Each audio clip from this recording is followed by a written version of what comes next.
A North Carolina NAACP leader is taking on the Tea Party. Reverend William Barber saying the Tea Party is actively seeking out minorities to use as mouthpieces. South Carolina Senator Tim Scott knows what it's like to be the target of Reverend Barber's comments. We spoke with Senator Scott earlier today. Senator, nice to see you. Thank you. It's good to be back with you. Thank you for letting us come to your office. Absolutely. Welcome. Thank you. All right. You're a conservative, right? Is that fair to say? Absolutely, yeah. The head of the NAACP North Carolina, Reverend William Barber, said he described minorities who support conservative causes as mouthpieces. Yeah, it's ridiculous, number one. Here's what concerns me about not only his comments, but those comments from folks like him. It suggests that there's some monolithic thinking in the African American community or in communities that are steeped in poverty, no matter your color. That should be challenged every time it comes out because it's just wrong.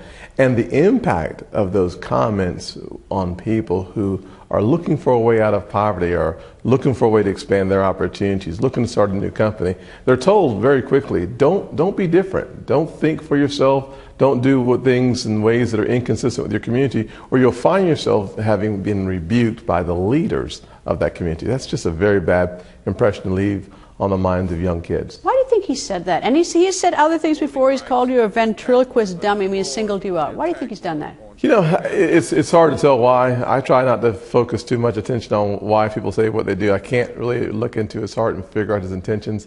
I can tell you that it's counterproductive for us to have a conversation about him. We should have a conversation, however, about those folks who have been trapped in poverty as I once lived. I've seen people living in ways and in places that were much worse than mine. And they're consistently asking for the same thing, opportunity. They're not asking for someone to give them something. They're asking for the ability to succeed and to achieve based on what's inside them, and they need an opportunity to have it excavated. Do you ever go home at night, though, because there are so few African Americans in the Republican Party? Do you ever go home at night after getting sort of swatted around by African Americans and think, like, you know, give it a rest, or do you feel bad about it? Does it get under your skin? Well, I would tell you, 18 years ago when I was called everything I could possibly call when I first was elected to county council, the attacks that I received, the phone calls were vicious. I'm not sure that they've changed a lot. Unfortunately, and fortunately, my skin's a little thicker. But what I realize is that now the message or the attacks really aren't about me. It's perhaps that we're striking some fear because here's a conservative guy who's bald, talking about policies that move people forward.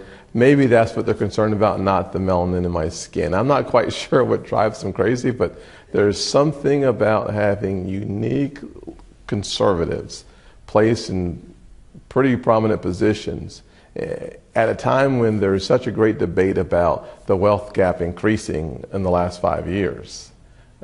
That brings out the worst in some folks, and I feel sorry for them, honestly.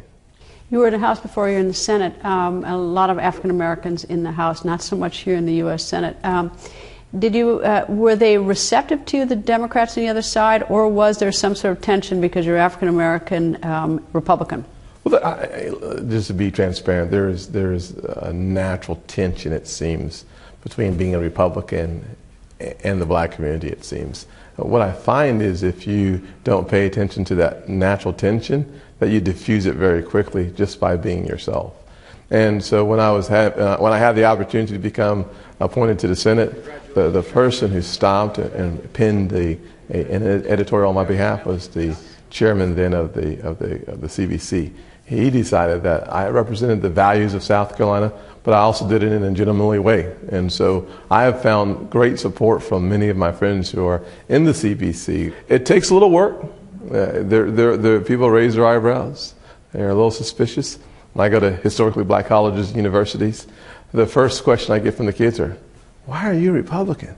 It's like, did you know what you were doing? And when I share my story and I share the journey, I talk about the notion of individual responsibility in a free enterprise system that really has the opportunity to help you achieve your highest potential and meet your highest goals, they become interested in the dialogue.